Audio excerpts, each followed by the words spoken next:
देखो दोस्तों, आज अपन लोक देवी जीण माता के बारे में पढ़ेंगे। जीण माता के पिता का नाम धनराम था और इनका मूल नाम जयवंताबाई, उपनाम मधुमक्खियों की देवी, लोकगीत चिरंजा है। और इसके भाई का नाम पिता भाई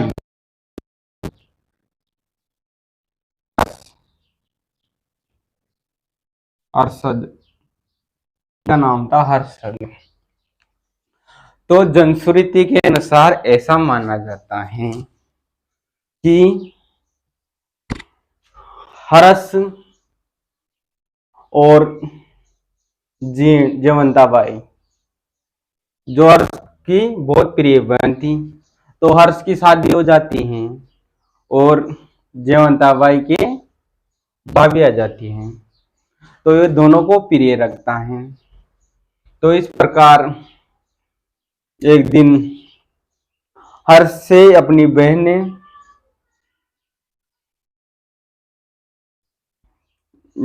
बोला कि आपको कौन प्रिय लगता है, कि मुझे दोनों ही प्रिय लगती हैं।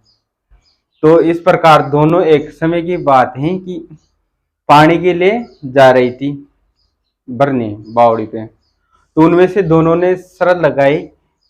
जयवंताबाई तो कहती कि हर्ष मुझे तुमसे ज्यादा प्रिय रखता है, और हर्ष की पत्नी कहती कि तुमसे ज्यादा मुझसे प्रेम करता है। इस बात को लेकर दोनों, वो कहते हैं मैं ज्यादा, वो कहते हैं मैं ज्यादा। तो इन्होंने कहा कि एक शर्त रखते हैं अपन दोनों, अगर अपन पानी लेकर जाएंगे, अगर तेरा मटका फली उतारेगा सिर से तो वो तुझसे ज्यादा प्रेम करता है, अगर मेरा मटका फली उतारेगा सिर से तो वो मुझसे ज्यादा प्रेम करता है। तो ये दोनों के शर्त हो जाते हैं। जब शर्त होने के बाद वो घर पर जाता है तो भाई अरशद क्या करता है कि उसकी पत्नी का मटका पहले उतार देता है और उसका नहीं उतारता है जयवंताबाई को। तो जयवंताबाई नाराज हो जाती हैं। और जब इसका पता भाई को चलता है तो भाई बहुत समझाते हैं, लेकिन वह नहीं मानते हैं कि आपने मेरा मटका नहीं उतारा, आपको मतलब भाभी जी प्रिय है, मैं प्रिय नहीं हूँ, अब मैं यहाँ पर नहीं रहूंगी। भाई ने बहुत कोशिश की लेकिन वह नहीं मानी। अब इस प्रकार वह वहां से निकल गई। निकलने के बाद उसने सोचा कि अब अपनी दुनिया में कोई नहीं है और ये संसार सब मोह माया का है और संसार में कुछ नहीं रखा है। तो इस प्रकार वो वहां से निकलकर रेवासा सीकर जिले में है, वहां आ जाती है। पर वो भक्ति में लीन हो जाती है। भक्ति में लीन होने के बाद वो तपस्या करती है गौर भगवान की कि भगवान यहाँ पर कुछ नहीं रखा है, मुझे आपकी शरणों में लीजिए। जब इसका पता भैरव को, मतलब भैरव ने हर्ष को चलता है, तो हर्ष भी अपनी घरवाली को छोड़ के वो अपनी बहन के पास आ जाता है। वह भी वहां पर तपस्या करने लग जाता है। दोनों बहन भाई जब तपस्या करते हैं तो बहुत भयंकर तपस्या करते हैं। इससे शंकर भगवान को ये होता है कि ये मतलब बहुत दिनों से अपनी तपस्या में लीन है, इनको कुछ न कुछ मतलब ये करना पड़ेगा, ये हमारी भक्ति कर रहे हैं। तो यहाँ पर शंकर भगवान प्रकट होते हैं और माता पार्वती आती हैं। तो इनको वह आशीर्वाद देते हैं कि आप मेरे अवतार, भैरव अवतार शंकर भगवान का, उसके रूप में पूजे जाएंगे।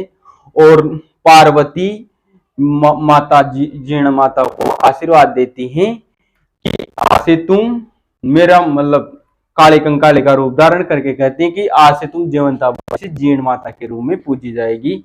इस प्रकार ये आशीर्वाद देकर वो वहां से गायब हो जाते हैं और ये भी उसमें मतलब देवता रूप में चले जाते हैं वहां पर।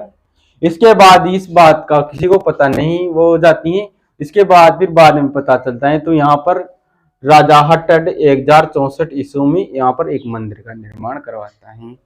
मंदिर का निर्माण कराता है और मंदिर का निर्माण कराने के बाद पर मतलब औरंगजेब जो ऐसा शासक था जिसने मंदिर को तुड़वाया था, तुड़वाने के जब इन्होंने आदेश दिया कि आप जाओ और जीण माता के मंदिर को भी तोड़ दो। जब ये जीण माता के मंदिर को तोड़ने गए तो वहां पर जाने के बाद इन्होंने मंदिर तोड़ने की कोशिश की, पुजारी को पकड़ा, पुजारी की पिटाई करने लगे। तो पुजारी ने अपने सच्चे दिल से जीण माता को पुकारा, तो जीण माता ने अपना रूप मध्यमुखी का रूप धारण किया और वह उन पर आक्रमण कर देती है सैनिकों पर। इससे सैनिक भयभीत हो गए। भयभीत होने पर सैनिक वहां से भाग निकले और अपनी जान बचाई, बहुत कोशिश की। जैसे इसका पता औरंगजेब को पड़ा तो औरंगजेब वहां पर आता है और पुजारी के पगों कहता है कि आप हमें बचाए, आप करेंगे तो करेंगे, अब इन मधुमक्खियों का हमसे दूध छुड़ाए पीछा। तो इस प्रकार पुजारी अष्ट से वो मधुमक्खियों का उनसे पीछा छुड़ा देता है। इस चमत्कार को देखकर औरंगजेब प्रसन्न होता है और वह ये करता है कि मैं हर साल 2 बार में यहाँ पर डायमंड तेल छंटाऊंगा। इस प्रकार वो तेल खंदा जाता, हर 6 महीने में वहां पर 50 किलो।